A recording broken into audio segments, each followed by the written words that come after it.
noite, eu sou Viviane Novaes e começa agora o Jornal da Justiça desta terça-feira de Carnaval, 13 de fevereiro. Em julgamento no plenário virtual, Supremo Tribunal Federal invalida a lei do Estado do Amazonas que limitava o número de vagas para mulheres na Polícia Militar. Este é um dos destaques de hoje e você acompanha também nesta edição. Superior Tribunal de Justiça decide que latrocínio com mais de uma vítima deve ser julgado como crime único. Polícia Federal e Ministério do Trabalho e Emprego resgatam 5 vítimas de trabalho escravo em propriedade do Rio Grande do Sul. E ainda, os 25 anos do programa Conhecendo o Judiciário, do Tribunal de Justiça de Minas Gerais, que já abriu as portas para mais de 150 mil visitantes.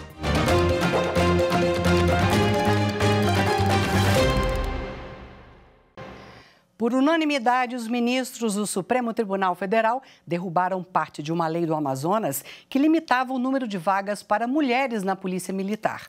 O caso foi julgado no plenário virtual da Corte.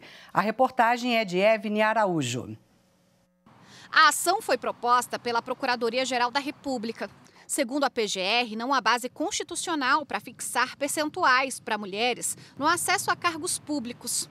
Além disso, é preciso garantir o direito igualitário às funções militares, de modo que todas as vagas sejam acessíveis às candidatas, para que possam competir em pé de igualdade com os homens. O relator do caso, o ministro Cristiano Zanin, votou para acabar com qualquer interpretação que admita restrições à participação feminina nos concursos públicos para a Polícia Militar. O ministro defendeu que as mulheres devem ter o direito de concorrer a todas as vagas oferecidas. Segundo Zanin, o ingresso na área da segurança pública tem avançado de maneira gradual e deve continuar até que as barreiras ainda impostas a elas sejam eliminadas. O relator afirmou ainda que a igualdade é um direito fundamental e humano, além de ser um princípio que deve orientar a elaboração, interpretação e aplicação de todas as leis. E o Estado não pode estabelecer discriminação injustificável contra as mulheres ao definir as regras de um concurso público. A ação foi julgada no plenário virtual do STF. Todos os ministros da Corte acompanharam o entendimento do relator. E o Superior Tribunal de Justiça decidiu que latrocínio com mais de uma vítima deve ser julgado como crime único. Os detalhes com a repórter Marta Ferreira. O crime de latrocínio é uma forma qualificada do crime de roubo, com aumento de pena quando a violência empregada resulta em morte, como explica essa advogada especialista em direito criminal. É um crime contra o patrimônio, onde o algoz, o autor, ele visa atingir o patrimônio, ou seja, subtrair a coisa alheia móvel de alguém, o bem de alguém, uma moto, uma bicicleta, um carro. E o que ocorre? Quando nessa conduta de subtração ocorrer o resultado morte ou até mesmo a lesão corporal de natureza grave, nós temos o que chamamos de latrocínio. Dentro dessa perspectiva, a pena, trazida no Código Penal é de reclusão de 20 a 30 anos. A discussão sobre o tema começou porque um homem foi condenado pelo Tribunal de Santa Catarina a 2 penas pelo crime de latrocínio seguido de 2 mortes. A defesa dele, então, recorreu ao Superior Tribunal de Justiça, na tentativa de reverter a decisão. Um dos argumentos usado pelo advogado do homem é de que a jurisprudência do STJ é firme no sentido de que o latrocínio com 2 ou mais vítimas deve ser julgado como um único delito. O ministro Reinaldo Soares da Fonseca, responsável pelo caso no STJ, atendeu ao pedido da defesa. Para o ministro, a quantidade de vítimas em um roubo seguido de morte ou lesão grave não altera a unidade do crime. E esse aspecto deve ser considerado na individualização da pena. No caso de uma conduta única de latrocínio, ou seja, numa tentativa de ou numa consumação de uma subtração, se nós tivermos 2 ou mais vítimas, continua sendo um único crime de latrocínio. Porém, a quantidade de vítimas pode ser levada em consideração na dosimetria na pena, aquilo que o juiz vai analisar para decidir entre 20 e 30 anos. Então, o concurso, hoje em dia, impróprio, formal impróprio, que determinaria que as penas seriam somadas, foi afastada pelo STJ no caso de 2 vítimas de latrocínio. O ministro Reinaldo Soares da Fonseca ainda determinou a remessa dos autos para o juízo de origem, para que a dosimetria da pena seja novamente calculada. A Polícia Federal prendeu na madrugada desta terça-feira em Campo Grande, no Mato Grosso do Sul, um dos condenados pela chacina de Unai. O crime foi em 2004, quando auditores fiscais do trabalho e um motorista foram mortos a queima-roupa em uma emboscada na zona rural do município mineiro. Na época, eles investigavam denúncias de trabalho análogo à escravidão. O criminoso tinha mandado de prisão em aberto e, no momento da abordagem, estava com passaporte falso. No julgamento, em 2015, ele confessou a participação na chacina e foi condenado a 96 anos de prisão. A pena foi reduzida em um acordo de delação premiada. O homem já está à disposição da Justiça. O verão já está aí e a gente sabe que nessa época aumenta a venda de bebidas nos supermercados. E seja qual for a embalagem e a data de validade, o importante é ficar atento ao estado de conservação do produto para não correr riscos. Uma consumidora do interior de São Paulo vai ser indenizada por ter passado mal, veja só, ao beber uma água de coco estragada. O repórter Pablo Lemos tem mais detalhes desse caso.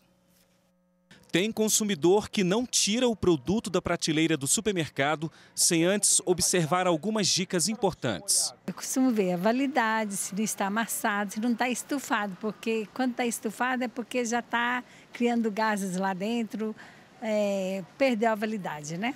A Brenda fica sempre ligada na validade.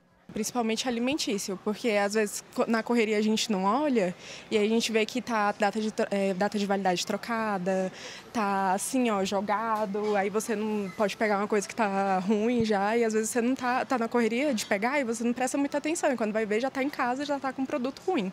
Mas no caso de uma consumidora de Mogi das Cruzes, em São Paulo, aconteceu o inesperado. Ela comprou uma água de coco da fabricante PepsiCo em um supermercado e notou um sabor estranho.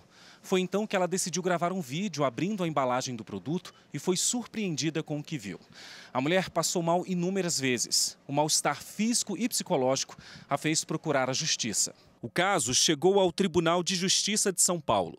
O TJ observou ofensa aos direitos da personalidade da consumidora, uma vez que o produto disponibilizado pelo fabricante ofereceu risco à saúde. A Justiça Paulista afastou a responsabilidade do supermercado por não haver evidência de falha no armazenamento, mas entendeu que houve quebra do princípio da proteção de confiança por parte da PepsiCo, responsabilizada por danos morais, conforme prevê o Código de Defesa do Consumidor. O artigo 12 diz que o produto é defeituoso quando não oferece a segurança que dele legitimamente se espera, levando-se em consideração as circunstâncias relevantes, entre as quais sua apresentação, o uso e os riscos que razoavelmente dele se esperam, a época em que foi colocado em circulação. Com base nisso, a PepsiCo foi condenada a indenizar a consumidora em R$10 mil. O Código de Defesa do Consumidor, ele prevê que os produtos e serviços não podem expor o consumidor a risco, e nesse caso expôs. E a Lei 8.137 de 90 também, ela prevê que expor o consumidor a risco também é considerado crime. O advogado ainda explica o que fazer quando o consumidor se sentir lesado. A consumidora acertou quando ela fez o vídeo abrindo o produto, que isso é uma prova substancial no processo e com certeza contou muito para o sucesso dela nessa ação, porque ela conseguiu provar cabalmente que realmente tinha um objeto ali dentro da garrafa. É importante o consumidor criar esse tipo de prova, né? Com fotos, com vídeos, que vai facilitar bastante se ele precisar ajuizar uma ação. Para não cair numa dessa, o Ronaldo também tem um jeito de conferir tudo antes de levar qualquer coisa. É o prazo de validade dos produtos, né? Porque às vezes você tem um produto que está numa promoção, você fica até, né, tem que ficar esperto no sentido de saber até a validade, né? Se não estiver muito próxima. E a seguir, Polícia Federal prende produtor rural por manter trabalhadores em condição análoga à de escravo. Voltamos em instantes.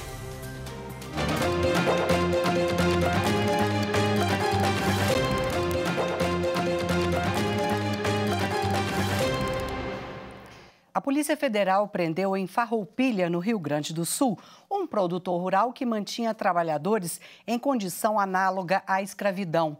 5 vítimas foram encontradas trancadas no alojamento de uma fazenda produtora de frutas. Uma delas era estrangeira. Entre os resgatados, 4 brasileiros, sendo 2 menores de idade e um uruguaio. As informações iniciais indicam que eles eram submetidos a jornadas de 10 horas na colheita de maçãs. O produtor rural foi preso em flagrante. As vítimas foram ouvidas e serão assistidas pelo Ministério do Trabalho e Emprego, que também participou da ação. E o Ministério Público Federal no Acre encaminhou à Polícia Federal um ofício pedindo a abertura de inquérito para apurar a possível prática de homofobia nas redes sociais contra um promotor de justiça do Estado. O repórter Márcio Fontinelli tem as informações. De acordo com o documento entregue à Polícia Federal, o promotor de justiça do Acre teria sido alvo em uma rede social de ofensas homofóbicas que afetam toda a comunidade LGBTQIA+. No ofício, o Ministério Público Federal reforça que o Supremo Tribunal Federal já definiu que, enquanto não houver lei específica sobre o tema, o crime de homofobia deve ser equiparado ao de racismo, com a previsão de pena aumentada quando o crime é praticado na internet ou em outros meios de comunicação. Em resposta, a Polícia Federal já começou as investigações em relação à denúncia.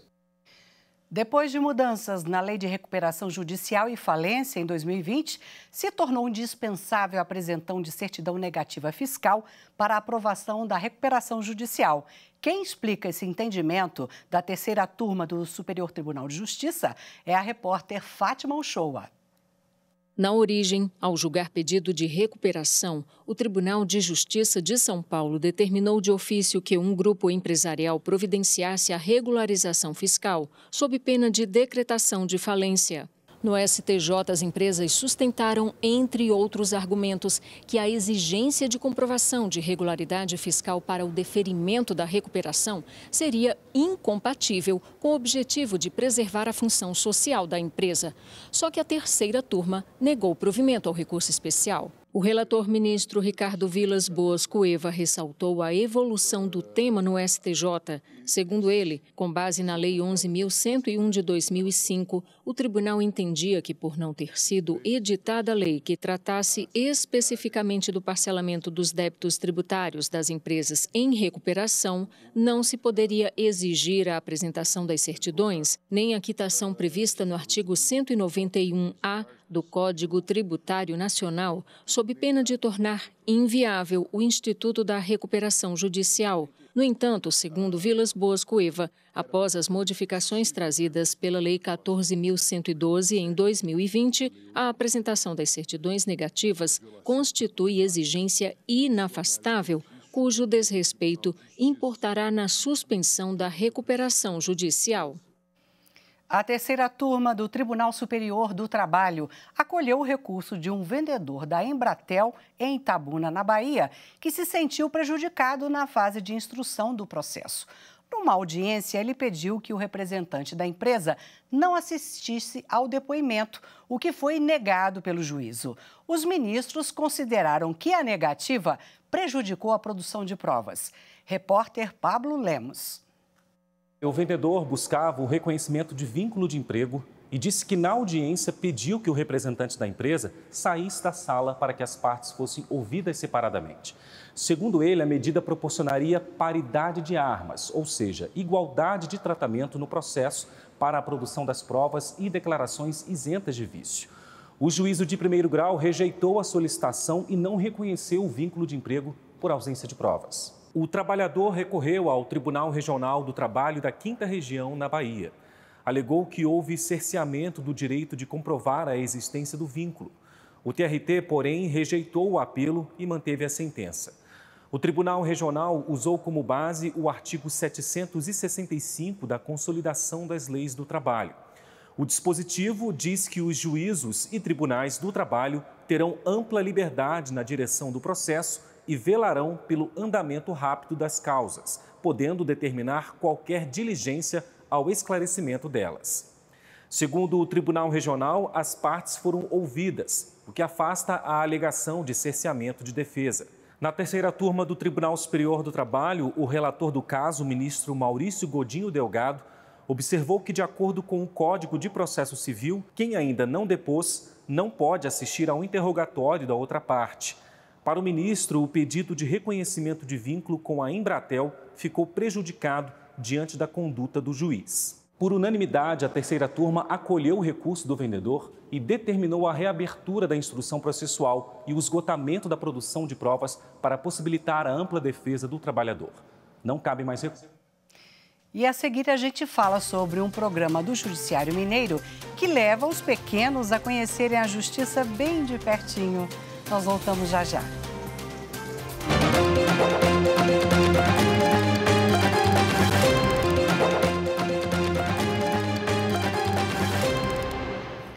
Uma iniciativa social do Poder Judiciário em Minas Gerais completa 25 anos. Nesse período, cerca de 150 mil pessoas já foram conhecer o Tribunal de Justiça do Estado pelo programa Conhecendo o Judiciário. E desde 2011, a ação faz parte do Banco de Boas Práticas do Conselho Nacional de Justiça.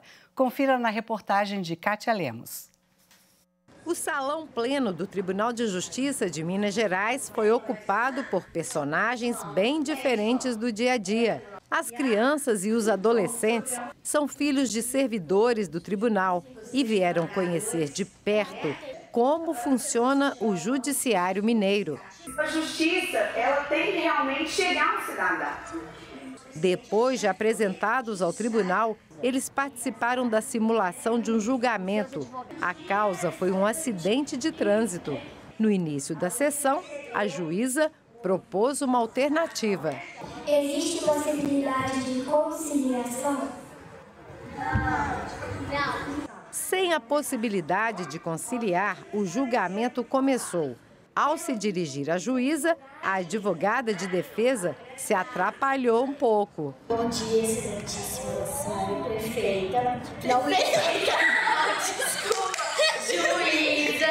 E o advogado da outra parte não perdeu tempo. Doutora Sofia, não foi isso que aconteceu. O sinal para ela estava verde, enquanto a Milena vem em alta velocidade no sinal vermelho. Portanto, minha cliente não vai pagar 25 mil. Ela tem que pagar a multa de velocidade. A causa foi parar na segunda instância e os desembargadores tomaram uma decisão.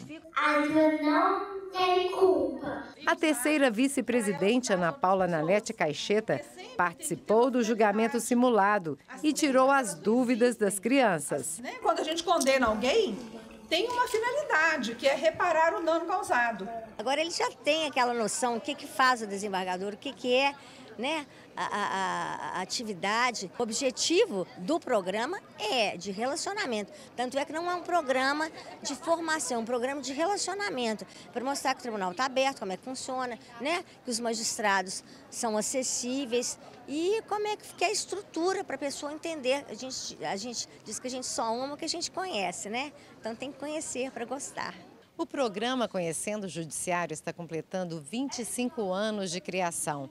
Nesse período, já vieram conhecer o Tribunal de Justiça de Minas Gerais cerca de 150 mil pessoas.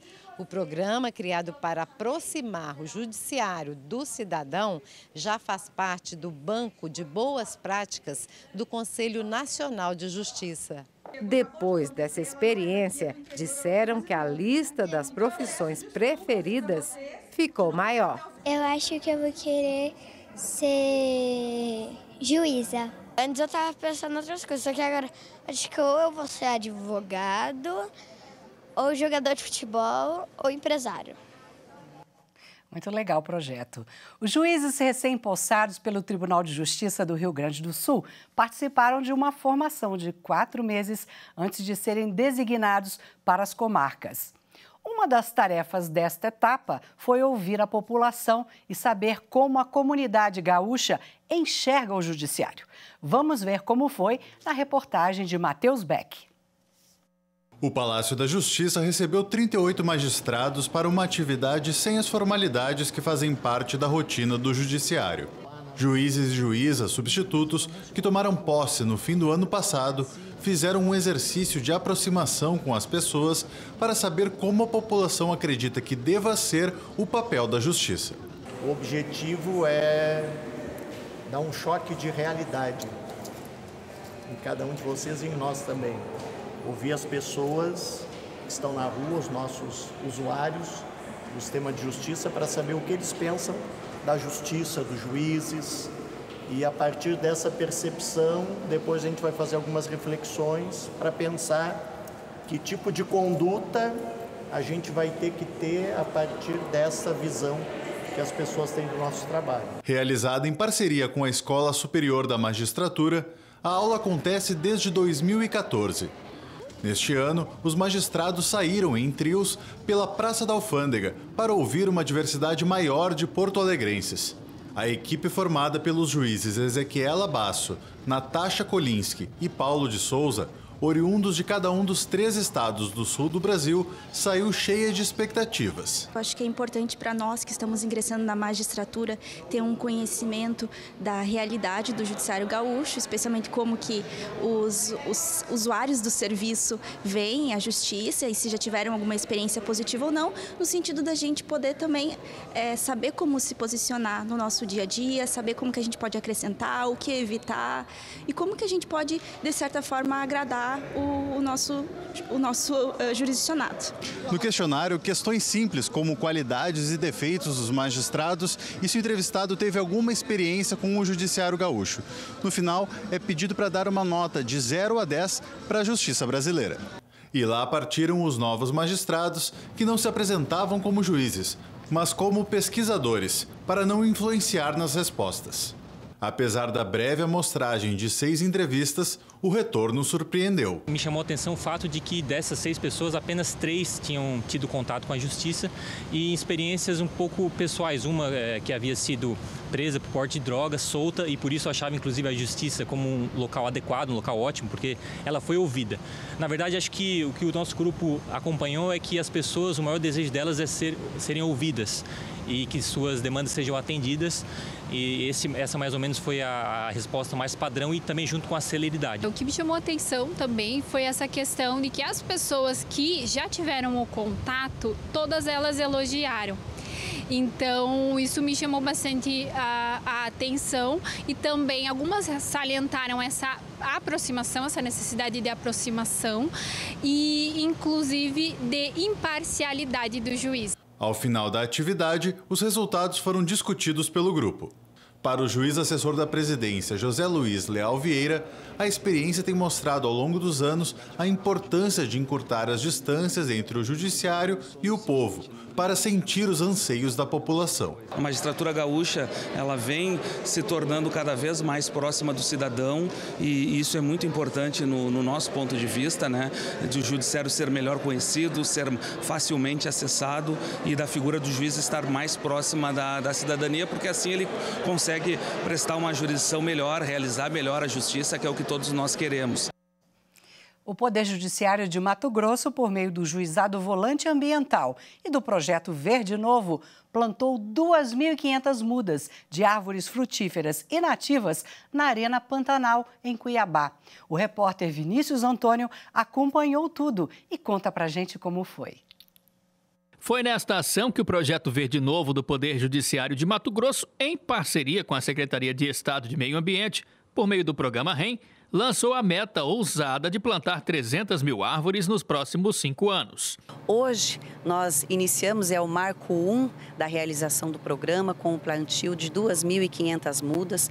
Estamos muito felizes com o fortalecimento da parceria da Secretaria de Estado de Meio Ambiente com o Poder Judiciário e o Projeto Verde Novo. Entendemos que o ambiente urbano da nossa capital precisa ser enriquecido com o verde para que nós possamos retornar aquela Canela, conhecido título de cidade verde, e não apenas porque a importância de restaurar o meio ambiente está na década de 2030 da ONU, mas porque a sociedade precisa desse espaço e do resultado positivo que o retorno do verde traz. No evento também foi lançada uma nova ferramenta, o Zap Mudas. Se você tem vontade de plantar uma árvore na sua calçada e não sabe qual é a espécie, se tem alguma dúvida sobre como fazer o plantio, pode fazer o pedido da muda pelo Zap Mudas, que daí uma equipe vai comparecer na sua residência com horário marcado para que a gente possa verificar o que pode ser feito, qual o tamanho da sua calçada, se tem fiação, se não tem, e qual que é a espécie de muda mais adequada para que você possa plantar essa árvore mais tarde, poder permanecer depois de adulta, sem causar transtorno e gerando os benefícios ambientais. O Projeto Verde Novo tem alcançado cada vez mais a sociedade que participa e põe a mão na terra, auxiliando no plantio de mudas com a expectativa de um futuro melhor. É necessário realmente, quando há a junção do poder público, da sociedade, nesse tipo de projeto. Um projeto muito interessante, muitas crianças, muitas famílias e o pessoal realmente buscando o bem para todos nós da sociedade. E esta edição do Jornal da Justiça fica por aqui. Uma ótima noite para você e até a próxima. Tchau.